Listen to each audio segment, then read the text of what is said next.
Good morning, guys. How are you all? Right. మనం ఈరోజు మన మార్కెటింగ్ సబ్జెక్ట్ నుంచి మరొక టాపిక్ మనం నేర్చుకుందాం. దీని గురించి కూడా మీకు కొద్దిగా అవగాహన ఉంటుందని అనుకుంటున్నాను. ఎందుకంటే చాలా క్లాసెస్ బట్టి మనం మార్కెటింగ్ గురించి మాట్లాడుకుంటున్నాం. మీరు అంటే ఈ యూనిట్ ని చాలా ఫాస్ట్ గానే కంప్లీట్ చేయడానికి చూద్దాం. ఎందుకంటే మీరు బోర్ ఫీల్ కాకుండా సబ్జెక్ట్ ని నేర్చుకోకుండా విడిచిపెట్టే అటువంటి పరిస్థితి రాకుండా సబ్జెక్ట్ ని డీల్ చేయాలని నేను అనుకుంటున్నాను. సో ప్రతి ఒక్కరు కూడా మీ రన్నింగ్ నోట్స్ తో సిద్ధంగా ఉండండి. మీ రన్నింగ్ నోట్స్ దగ్గర పెట్టుకోండి. వీడియో క్లాసెస్ కి అటెండ్ కాండి. ఎవరు కూడా వీడియో క్లాసెస్ కి అటెండ్ కాకుండా ఉండొద్దు. ఎందుకంటే సిలబస్ కంటిన్యూగా జరుగుతూ ఉంది. ఏ ఒక్క క్లాస్ మిస్ అయితే కానీ అది మీకే లాస్ అన్నమాట. సో ఆర్టింగ్ మరి మార్కెటింగ్ ఈ బోత్ సబ్జెక్ట్స్ కూడా ఈక్వల్ గా నేను తీసుకెళ్ళడానికి లేదంటే ఈక్వల్ గా చెప్పడానికి మాక్సిమం ట్రై చేస్తున్నాను. మీకు ఇబ్బంది ఉండదు. మీ ఎగ్జామ్స్ కి బిలో అంటే ఎగ్జామ్స్ కి లోపే విత్ ఇన్ ఎగ్జామ్స్ లోపే నేను సిలబస్ కూడా ఫుల్ఫిల్ చేస్తాను అండ్ కంప్లీట్ చేస్తాను. రైట్, ఈరోజు మనం మార్కెటింగ్ యొక్క క్యారెక్టరిస్టిక్స్ గురించి మాట్లాడుకుందాం. అంటే మార్కెటింగ్ కి ఉండాల్సినటువంటి లక్షణాల గురించి ఈరోజు మనం మాట్లాడుకుందాం. ఇది కూడా చాలా ఇంపార్టెంట్ అయిన క్వశ్చన్ అండి. మీకు ఖచ్చితంగా ఫైనల్ ఎగ్జామ్స్ లో వస్తుంది. మార్కెటింగ్ యొక్క లక్షణాల గురించి ఈరోజు మనం మాట్లాడుకుందాం. అంటే క్యారెక్టరిస్టిక్స్ అంటే వారు కలిగినటువంటి క్వాలిటీస్ ఏమున్నాయి, లక్షణాలు ఏమున్నాయి. సంస్థలు కానివ్వండి, సంస్థలు ఏ విధంగా ఒక వస్తువుని ఉత్పత్తి చేసే ముందు లేదంటే ఒక వస్తువుని గురించి లేదంటే సేవల గురించి ప్రజల్లోకి లేదంటే వినియోగదారుల మధ్యలోకి లేదంటే అమ్మకపుదారుల మధ్యలోకి కొనుగోలుదారుల మధ్యలోకి పరిశ్రమల నుంచి మార్కెట్లోకి వారి వస్తువులను పంపించాలి లేదంటే వారి వస్తువులను తీసుకువెళ్ళాలి అని వారు అనుకుంటున్న సందర్భాల్లో ఏ విధమైనటువంటి లక్షణాలను వారు కలిగి ఉంటారు, ఏ విధమైనటువంటి లక్షణాలు వారు అనుసరిస్తారు అనేటువంటి విషయాన్ని ఈ రోజున మనం మాట్లాడుకుందాం. దాన్ని మనం ఇంగ్లీష్ భాషలో క్యారెక్టరిస్టిక్స్ గా చెప్తాం. చూడండి, క్యారెక్టరిస్టిక్స్ ఆఫ్ మార్కెటింగ్ యొక్క క్యారెక్టరిస్టిక్స్ గురించి ఈరోజు మనం మాట్లాడుకుందాం. మొట్టమొదటిగా ప్రబలమైన నిర్వహణ విధి అంటే సమర్థవంతమైనది అని అర్థం. సమర్థవంతమైన నిర్వహణ విధి అని మనం దీనిని పిలుస్తూ ఉంటాం. అంటే అర్థం ఏమిటి అని మీరు ఆలోచన చేసినట్లయితే, అంటే సంస్థలు కానీ ఒక వ్యక్తుల సముదాయాలు కానీ ఒక లాభాపేక్షతో ఒక వ్యాపారాన్ని కానీ ఒక సంస్థని కానీ ప్రారంభించినప్పుడు ఆ లాభాపేక్షను ఆసరాగా తీసుకుని ఆ లాభాపేక్షను ఆలోచనలో ఉంచుకుని వారి యొక్క ఉత్పత్తిని కొనసాగిస్తూ ఉంటారు.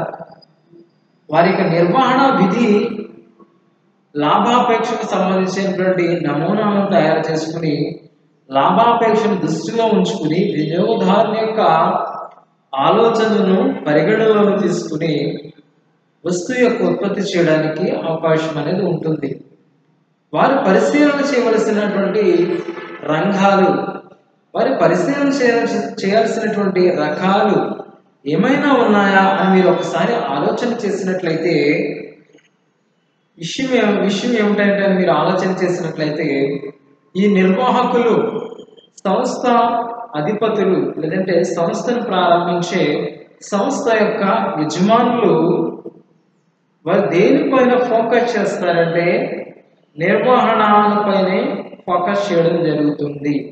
నిర్వహణ అంటే ఏమిటి, దేని గురించి నిర్వహణ మీరు చేపడతారు అని మీరు ఆలోచన చేసినట్లయితే మొట్టమొదటిగా వ్యాపారం ప్రారంభం గురించి సమర్థవంతమైన నిర్వహణ కలిగి ఉంటారు.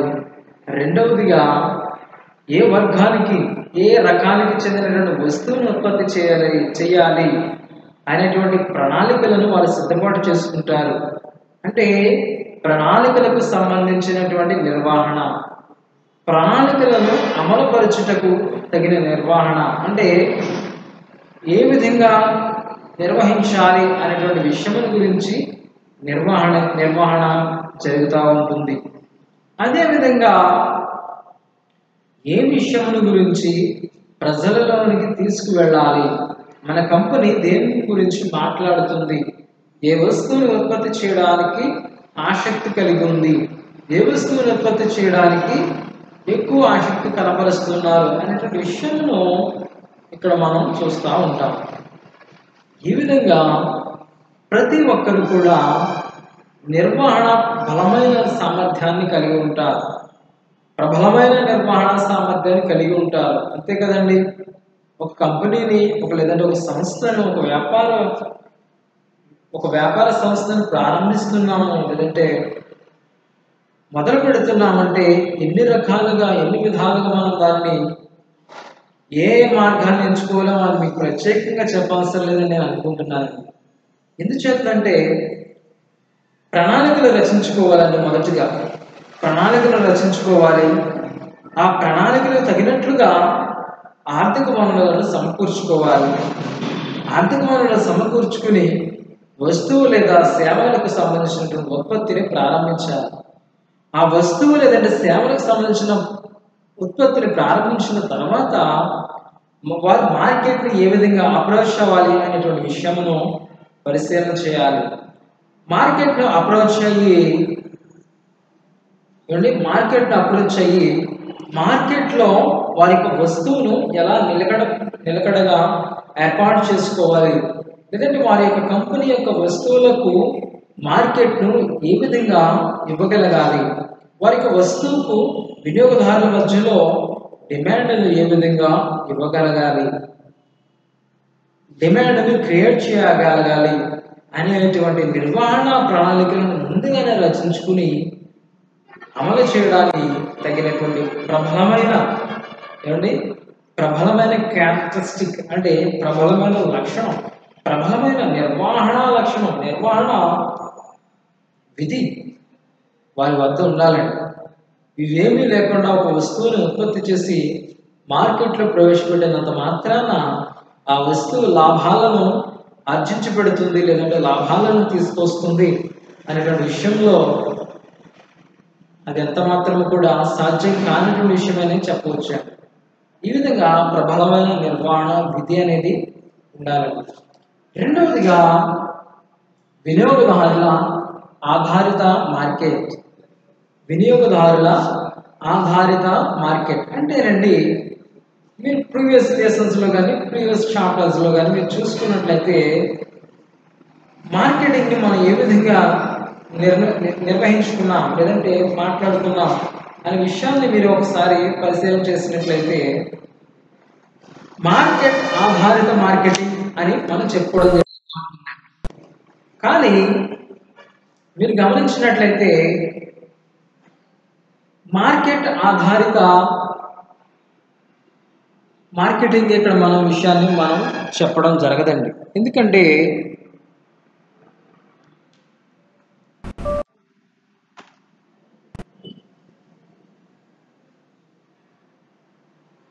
ఎందుకంటేనండి ఇది ఆధునిక కాలానికి సమీపంలో కాకుండా గత కాలాన్ని మీరు ఒకసారి పరిశీలన చేసినట్లయితే అసలు మార్కెటింగ్ అంటే ఏమిటి అని మనం మాట్లాడుకున్నట్లయితే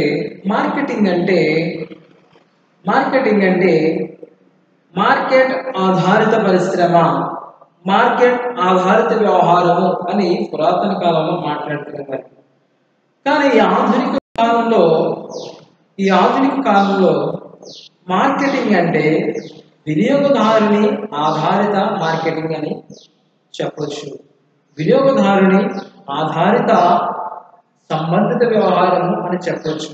అంటే విషయం ఏమిటయ్యా అంటే మొదటిగానే మీ వస్తువును లేదంటే సంస్థల యొక్క వస్తువును, సంస్థల యొక్క సేవలను, సంస్థల యొక్క ఉత్పత్తులను మార్కెట్లోనికి తీసుకువెళ్ళక మునిపే మార్కెట్లోకి వారి యొక్క వస్తువులను లేదా సేవలను తీసుకువెళ్ళడానికి మునిపే వారు ఏం చేయాలంటే ఆ వస్తువుకు మార్కెట్లో ఉన్నటువంటి డిమాండ్ని గ్రహించుకోగలగాలి. అంత మాత్రమే కాదు, వినియోగదారుని గురించి స్టడీ చేయాల్సి ఉంటుంది. వినియోగదారులు ఎన్ని రకాలుగా ఆలోచన చేస్తారు, ఏ రకమైన వస్తువుని ఇష్టపడతారు, ఏ రకమైన వస్తువుని గురించి మాట్లాడుకుంటారు, ఏ వస్తువుకి ఎంత ధర నిర్ణయించినట్టయితే వారి యొక్క అవసరాలు లేదంటే సేవలు కొనసాగించుకోవడానికి అవకాశం ఉంటుంది. ఏ విధమైనటువంటి వస్తువుకు మార్కెట్లో డిమాండ్ ఉంటుంది, ఏ విధమైనటువంటి వస్తువు అయితే వినియోగదారులను సంతృప్తిపరుస్తుంది, వారి కలిగిన అవసరాలు, ఇలా ప్రతి విషయాన్ని కూడా మార్కెట్ ఆధారంగా నిర్ణయాలు తీసుకునే పద్ధతి లేదంటే పరిస్థితి ఈ రోజున లేదు అని చెప్పాలండి. ఈ రోజున వ్యాపారవేత్తలే కానివ్వండి, సంస్థలే కానివ్వండి, వినియోగదారుని ఆధారిత మార్కెట్లుగా వారి యొక్క మార్కెట్స్ను, వారి యొక్క వ్యాపార సంస్థలను మార్చుకున్నారండి. అంటే ఉద్దేశం ఏంటండి? వారిపైన కేస్ స్టడీ చేస్తారండి. వారిపైన కేస్ స్టడీ చేసి వినియోగదారుని యొక్క అభిరుచులు ఏమిటి, ఏ కాలంలో ఏ వస్తువుని కొనుగోలు చేస్తారు, వారి యొక్క ఆర్థిక వనరులు ఎంత మాత్రంగా ఉంటాయి, వారి యొక్క తగిన పరిమితపు వనరుల ద్వారా ఏ వస్తువునైతే అధికంగా కొనుగోలు చేస్తారు, ఏ వస్తువు అయితే తగు మాత్రంగా కొనుగోలు చేస్తారు, ఏ వస్తువుకైతే అధిక డిమాండ్ ఉంటుంది, ఏ వస్తువుకైతే తక్కువ డిమాండ్ ఉంటుంది అనేటువంటి విషయాలను ఇక్కడ మాట్లాడుకోవడం అనేది జరుగుతూ ఉంటుందండి.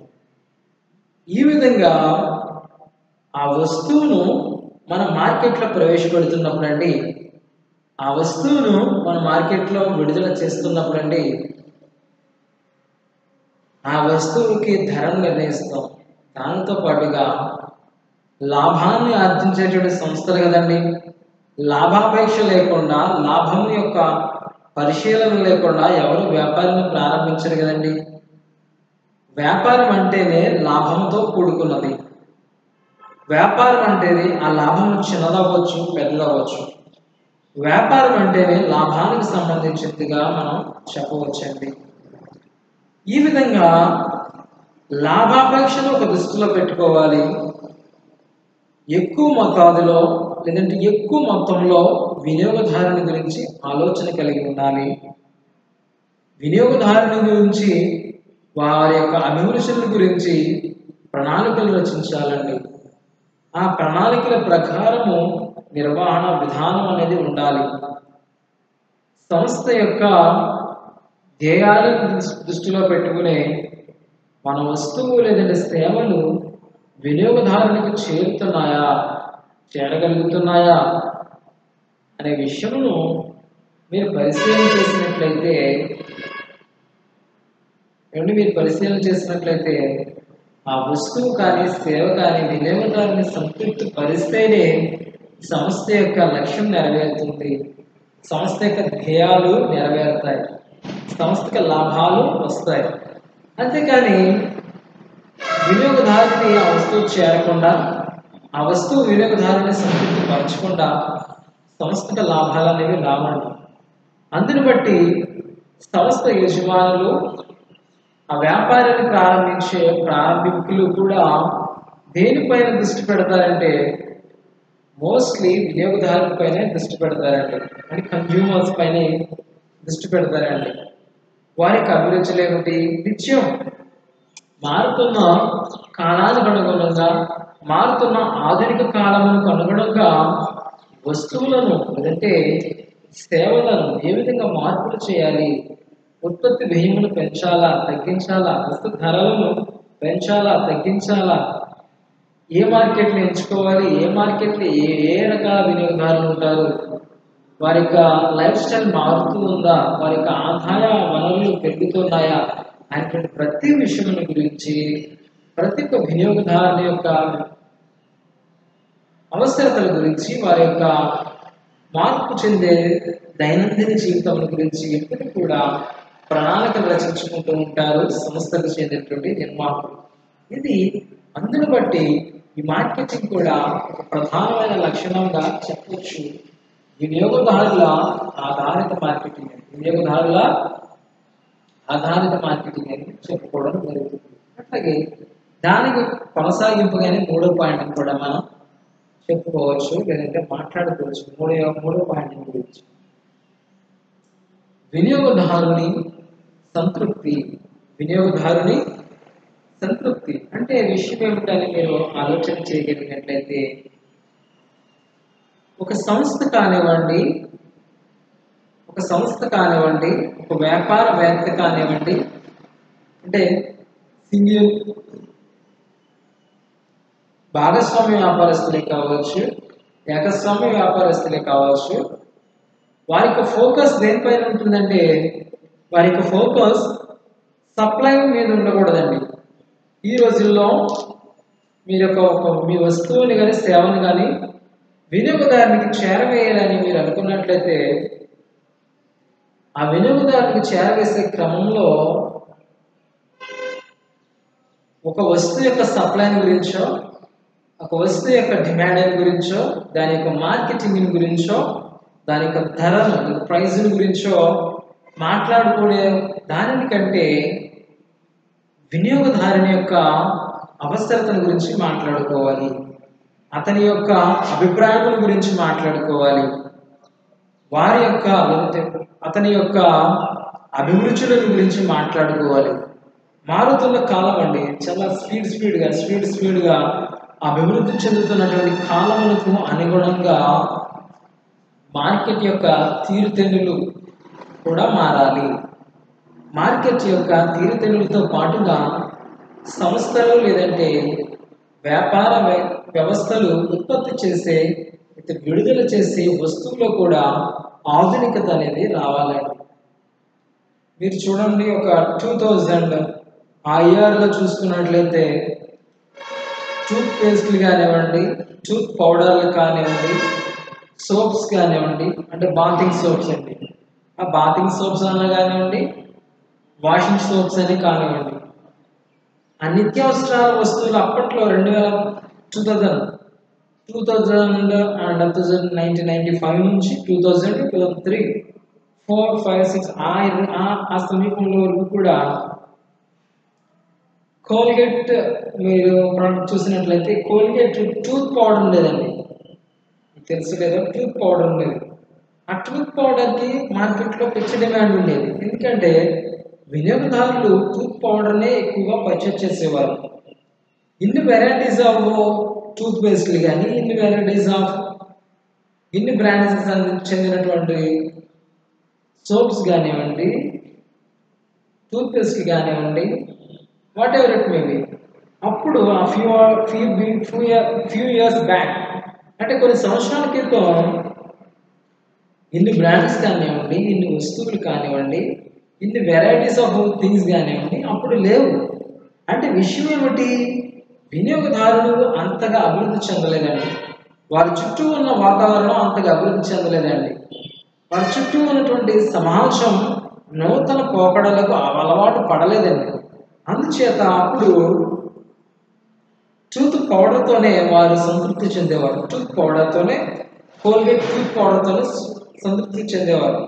అప్పుడు గోద్రేజ్ కంపెనీ వారివి, బేటమీస్ కంపెనీ వారివి, అట్లాగే సంతూర్, అంటే ఓల్డ్ సింతాల్, అటువంటి కొన్ని బ్రాండ్స్ మాత్రమే అందుబాటులో ఉండేవండి. వాట్ అబౌట్ నవడేస్, ఈ రోజుల గురించి మీకు ప్రత్యేకించి చెప్పక్కర్లేదు. ఎన్ని వెరైటీస్ ఆఫ్ థింగ్స్, ఎన్ని వెరైటీస్ ఆఫ్ కంపెనీస్, ఎన్ని varieties of brands in front of you people. ఈ రోజుల్లో వినియోగదారులకు అందుబాటులో ఎన్ని రకాల వస్తువులు ఉన్నాయండి, ఎన్ని రకాల బ్రాండ్స్ ఉన్నాయి, ఎన్ని రకాలైనటువంటి సర్వీసెస్ మీ ముందుంటున్నాయి. ఒక మొబైల్ లింక్ ద్వారా, ఒక మొబైల్ యాప్ అప్లికేషన్ ద్వారా జస్ట్ ఒక లింక్ ఇస్తే లేదంటే ఒక బటన్ పైన ప్రెస్ చేస్తే చాలు థింగ్స్ అన్ని కూడా మీ దగ్గరికి వచ్చేసేటువంటి మార్కెటింగ్ సౌకర్యాలు, మార్కెటింగ్ సర్వీసెస్ ఈ రోజున ఉన్నాయి కదండి. అంటే విషయం ఏమిటంటే ఈ అర్జున్ పౌడర్కి సంబంధించినటువంటి లక్షణాలు కలిగినటువంటి టూత్ పేస్ట్ను లేదంటే అదే పౌడర్ని ఈ రోజున మీరు మార్కెట్లో ప్రవేశపెడితే ఎవరైనా కొంటారా అండి? కొందరండి. Innovative is here. ఎంతో ఇన్నోవేటివ్ ఇక్కడ ఉంది. ఎంతో innovative products is here. Innovative things almost everywhere. ప్రతి చోట కూడా ఆధునిక కాలానికి సంబంధించిన వస్తువులు కానీ సేవలు కానీ మన చుట్టూ ఉన్నాయి. అట్లాంటప్పుడు పాత వస్తువులు 1995లో లభ్యమయ్యేటువంటి వస్తువులు ఈ రోజు మీరు ఎందుకు కొంటారండి? ఎందుకు ఉపయోగిస్తారండి? ఉపయోగించారు కదండి. అంటే అప్పుడు ఉన్న జనరేషన్ ప్రకారం, అప్పుడు ఉన్నటువంటి సౌకర్యాల ప్రకారం, అప్పుడు ఉన్నటువంటి ఆదాయ వనరుల ప్రకారం వినియోగదారుడు ఆ స్థితిలో లేదంటే ఆ సిచ్యువేషన్లో లేదంటే ఆ సమయంలో వినియోగదారుడు సంతృప్తి చెంది ఉంటాడు. కానీ ఈ సమయంలో సంతృప్తి చెందుతాడా అంటే ఆ ప్రోడక్ట్ ద్వారా, ఆ వస్తువు ద్వారా, ఆ సేవ ద్వారా వినియోగదారుడు సంతృప్తి చెందుతాడా అంటే మీరు అవునని చెప్తారా కాదని చెప్తారా? కాదని చెప్పాలండి. ఎందుకంటే వినియోగదారుని యొక్క ఆలోచనల ధోరణి, వ్యక్తిత్వము, ఆదాయ వనరులు అన్నీ కూడా మారిపోయాయి. మారుతున్న కాలానికి అనుగుణంగా, మారుతున్నటువంటి సమాజానికి అనుగుణంగా వస్తువులను ఉత్పత్తి చేయాల్సినటువంటి బాధ్యత కంపెనీపై ఉంటుంది. అటువంటి వస్తువులు ఉత్పత్తి చేసినప్పుడు వినియోగదారుడు సంతృప్తి చెందుతాడు. వినియోగదారుడు సంతృప్తి చెందాడు అంటే అర్థం ఏంటంటే మీ సంస్థకు లాభం వస్తుంటే లెక్క. ఈ విధంగా వినియోగదారుని సంతృప్తి అని మనం మూడో లక్షణంగా చెప్పుకోవచ్చు. నాలుగో చూసినట్లయితే అవసరాల ఆధారిత మార్కెటింగ్ వ్యూహం. It's a plan. The fourth point is talking about the plan. Fourth point is talking about the marketing plan. అంటే విషయం ఏమిటంటే మార్కెట్లో వినియోగదారులు ఉంటారు. వారి యొక్క సంతృప్తిని గురించి మనం మాట్లాడుకోవడం జరిగింది. వినియోగం ఆధారిత మార్కెట్ గురించి కూడా మనం మాట్లాడుకోవడం జరిగింది. కానీ అవసరాల ఆధారిత మార్కెట్ వ్యూహాలు, అవసరాల ఆధారిత మార్కెటింగ్ వ్యూహం అంటే విషయం ఏమిటంటే మార్కెట్లో ఉన్నటువంటి వస్తువులను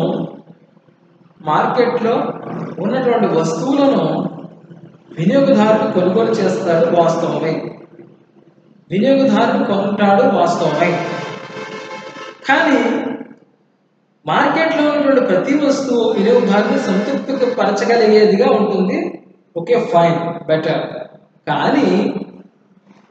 కానీ వారి యొక్క అవసరానికి అనుగుణంగా వస్తువును ఉత్పత్తి చేయాల్సినటువంటి బాధ్యత కంపెనీల పైన, మార్కెట్ల పైన ఉంటుందండి, అమ్మకముదారుల పైన ఉంటుంది. అంటే విషయం ఏమిటంటే నేను ప్రీవియస్ క్లాస్లో చాలా క్లాసెస్లో చెప్పాను, ఈ కోవిడ్ డేస్లో ఉన్నాయి కదండి. కోవిడ్ డేస్లో ప్రతి ఒక్కరికి వ్యాక్సినేషన్ రిలేటెడ్ మెటీరియల్ కానీ మెడిసిన్స్ కానీ కావాలి. సిలిండర్స్ కానివ్వండి, మెడిసిన్స్ కానివ్వండి, వ్యాక్సిన్లు కానివ్వండి, డోసెస్ కానివ్వండి, లేదంటే మాస్క్ కానివ్వండి, శానిటైజర్స్ కానీ, ఇట్లా అంటే ఈ కోవిడ్ వ్యాధి నుంచి బయటపడడానికి, ఈ కరోనా వ్యాధి నుంచి బయటపడడానికి తగినటువంటి ప్రతి అవసరానికి సంబంధించిన ప్రతి వస్తువును మనం మార్కెట్లో ప్రవేశపెట్టగలిగితే కంపెనీలు కానీ, వ్యవస్థాపకులు కానీ, అమ్మకపుదారులు కానీ మార్కెట్లో సంబంధిత వస్తువులను, సంబంధిత మెడిసిన్స్ను, సంబంధిత సేవలను మీరు మార్కెట్లో ప్రవేశపెట్టగలిగితే ఆ మార్కెట్కి అత్యధికమైన డిమాండ్ ఏర్పడుతుంది. ఎందుకని? వారి యొక్క అవసరాల దృష్ట్యా అంటే వినియోగదారుల యొక్క అవసరాల దృష్ట్యా మాత్రమే మనం వస్తువులను ఉత్పత్తి లేదా సేవలను ఉత్పత్తి చేయాలి. అక్కడ కోవిడ్ డేస్లో వారికి కావాల్సింది ఏమిటండి? లగ్జరీగా జీవించాలని కోరుకోవట్లేదు, ఎక్కడికో టూర్స్కి వెళ్ళాలని కోరుకోవట్లేదు, ఎక్కడికో పిక్నిక్లకి కానీ రెస్టారెంట్కి వెళ్ళాలని కోరుకోవట్లేదు, ఆ కోవిడ్ బారిన పడకూడదని కోరుకుంటున్నారు. కోవిడ్ బారిన పడినా ఆ కోవిడ్ వ్యాధి నుంచి వారిని వారు రక్షించుకోవాలనేటువంటి మార్గాలను అన్వేషిస్తూ ఉన్నారు. అంటే విషయం ఏమిటి? అందరూ బ్రతకాలి, అందరూ ఆరోగ్యంగా ఉండాలి, అందరూ కూడా వారి యొక్క ఆర్థిక వనరులను ఆ కోవిడ్ డేస్లో దేనిపైన వెచ్చించేవారండి? మెడిసిన్స్ పైనే తగిన జాగ్రత్తలు తీసుకోవాలని ప్రభుత్వ నియమ నిబంధనలు అనుగుణంగా వస్తువులపైన వారి యొక్క ఏదో లగ్జరీ గూడ్స్ పైన, లేదంటే ఏదో ఇంటి గృహ ఉపకరణాల పైన మాత్రమే కాకుండా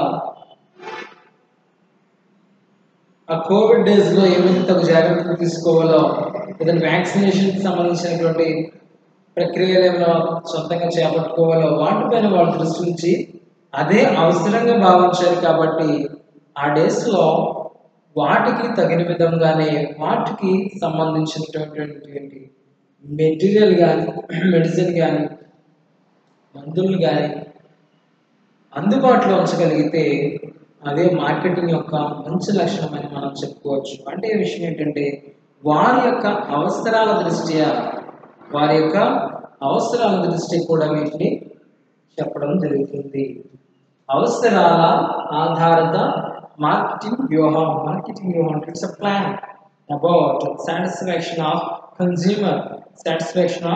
కన్స్యూమర్. లాభాల గరిష్టీకరణ గురించి కూడా మార్కెటింగ్ మాట్లాడుతుంది. లేదంటే మార్కెటింగ్ లక్షణాలలో లాభాల గరిష్టీకరణ కూడా ఒకటిగా మనం చెప్పవచ్చు. ఎందుకంటే లాభాపేక్ష లేకుండా ఎవరు వ్యాపారాన్ని ప్రారంభించరండి. లాభాపేక్ష లేకుండా వ్యాపారాన్ని ప్రారంభించరు, ఎవరు వ్యాపారాన్ని కొనసాగించరు. ఒక వస్తువును ఉత్పత్తి చేస్తున్నారు అంటే, వస్తువును మార్కెట్లోకి విడుదల చేస్తున్నారు అంటే దానికి అవసరమైనటువంటి రా మెటీరియల్ను కంపెనీలు పొందుతాయి. రా మెటీరియల్ సిద్ధపరచుకుని రా మెటీరియల్ను ఉపయోగించుకుని ఒక వస్తువును లేదా సేవను వారు తయారు చేసినప్పుడు వారికి అయినటువంటి నిర్వహణ ఖర్చులు, ఎక్స్పెన్సెస్ని పరిగణనలో తీసుకుని ఆ వస్తువు యొక్క ధరను, ఆ వస్తువు యొక్క ప్రైజ్ను లేదంటే కాస్ట్ను తెలియపరచడం అనేది జరుగుతూ ఉంటుంది. లేదంటే ఒక ప్రైస్ ద్వారా మార్కెట్లోకి వాటిని విడుదల చేయడం అనేది జరుగుతూ ఉంటుంది.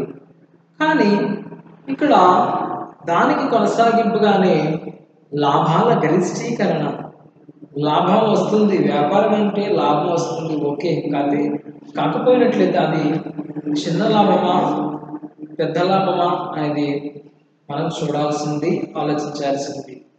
అయితే లాభాల గరిష్టీకరణ అంటే లాభాలను సంస్థలు ఎప్పుడు ఎక్కువగా లేదంటే ఎప్పుడు అధికంగా స్వీకరిస్తాయి, లేదంటే లాభాన్ని ఎప్పుడు గడిస్తాయి అని ఆలోచన చేసినట్లయితే వారు ఉత్పత్తి చేసిన వస్తువుకు లేదంటే వారు ప్రతిపాదించి మార్కెట్లో విడుదల చేసినటువంటి వస్తువులకు అమ్మకపుదారుల ద్వారా, పంపిణీదారుల ద్వారా కొనుగోలుదారులను చేరగలిగినప్పుడు, వినియోగదారులను సంతృప్తిపరచగలిగినప్పుడు మార్కెట్లో ఆటోమేటిక్గా వారి యొక్క వస్తువుకు మరియు సేవకు చక్కటి డిమాండ్ అనేది ఏర్పడుతూ ఉంటుంది. చక్కటి డిమాండ్ అనేది ఏర్పడినప్పుడు ఆటోమేటిక్గా వారికి లాభాలు అనేవి పెరుగుతూ ఉంటాయి. ఆ లాభాల గరిష్టీకరణ దేనిపైన ఆధారపడుతుందయా అంటే పూర్తిగా వినియోగదారుని యొక్క సంతృప్తి పైన మాత్రమే ఆధారపడుతుందని కూడా మార్కెటింగ్ లక్షణాల్లో లాభాల గరిష్టీకరణ ఒకటి అని ఇక్కడ చెప్పడం అనేది జరుగుతుంది. అదేవిధంగా సాంకేతిక ఆధారిత మార్కెటింగ్ అంటే సాంకేతిక విలువలతో కూడుకున్నది. సాంకేతిక టెక్నాలజీని కూడా మార్కెట్లోకి ప్రవేశపెట్టాల్సినటువంటి బాధ్యత ప్రతి ఒక్క కంపెనీకి, ప్రతి ఒక్క అమ్మకపుదారులకి ఉంది. ఏంటంటే టెక్నాలజీని మీరు అన్వయించి చూసినప్పుడు మీకు చాలా ఫాస్ట్గా గుర్తుండేది ఫుడ్. ఫుడ్ బిజినెస్ అండి. ఫుడ్ బిజినెస్లో మీరు చూసినట్లయితే నాట్ ఓన్లీ ఫుడ్ బిజినెస్ అండి, ఆన్లైన్ షాపింగ్స్ ఉన్నాయి. ఈ రోజున ఆన్లైన్ షాపింగ్స్ ఉన్నాయి, అట్లాగే ఆన్లైన్ సూపర్ మార్కెట్స్ కూడా ఉన్నాయి, ఆన్లైన్ ఫుడ్ బిజినెసెస్ కూడా ఉన్నాయండి. మీరు మీ ఇంటి వద్దనే ఉండి మీ మొబైల్ యాప్ ద్వారా, మొబైల్ లింక్స్ ద్వారా ఆ వస్తువుని పర్చేజ్ చేసేటువంటి అవకాశం మీకు ఉంది. ఒక చిన్న వస్తువు మొదలుకొని పెద్ద వస్తువు కూడా చూడండి, అమెజాన్, ఫ్లిప్కార్ట్, ఇంకా సంథింగ్ బిజినెస్ కార్డ్స్కి సంబంధించినటువంటి చాలా యాప్స్ ఉంటూ ఉంటాయి. అంటే ఆన్లైన్ షాపింగ్స్ ఉంటాయి. మీ ఇంటి వద్దనే ఉంది మీరు వస్తువులు పొందుకునేటువంటి సౌలభ్యం ఈ ఆధునిక కాలంలో ఉంది.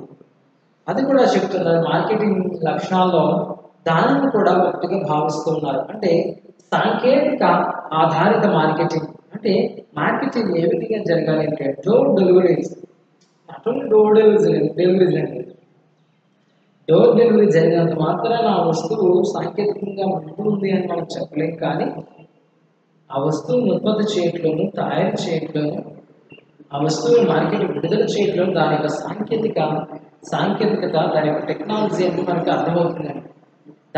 దాని ఆధారంగా కూడా మార్కెటింగ్ అనేది ఉంటుంది అని చెప్తూ ఉన్నారు. మరొకటి చూసుకున్నట్లయితే దీర్ఘకాలిక వినియోగదారుని సంబంధాలు.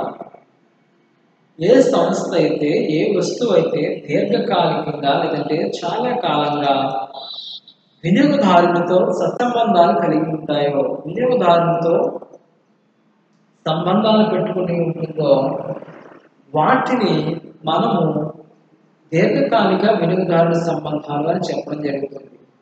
మరి ఆ వినియోగదారులతోనూ, ఆ వినియోగదారుల సమూహాలతోనూ ఫలానా సంస్థ లేదంటే ఫలానా సంస్థ యొక్క వస్తువులు దీర్ఘకాలిక సంబంధాలను కుదుర్చుకున్నట్లయితే, దీర్ఘకాలిక సంబంధాలను కలిగి ఉన్నట్లయితే దాని వలన సంస్థకు ఒరిగేది ఏమిటి అని మీరు ఆలోచన చేసినట్లయితే ఆ సంస్థ యొక్క లాభాల గరిష్టీకరణ చెప్పని చూసారా, ఆ లాభాల గరిష్టీకరణ వినియోగదారులతో ఉన్నటువంటి దీర్ఘకాలిక సత్సంబంధాలపైన, సన్నిహిత సంబంధాలపైన ఆధారపడి ఉంటుందండి.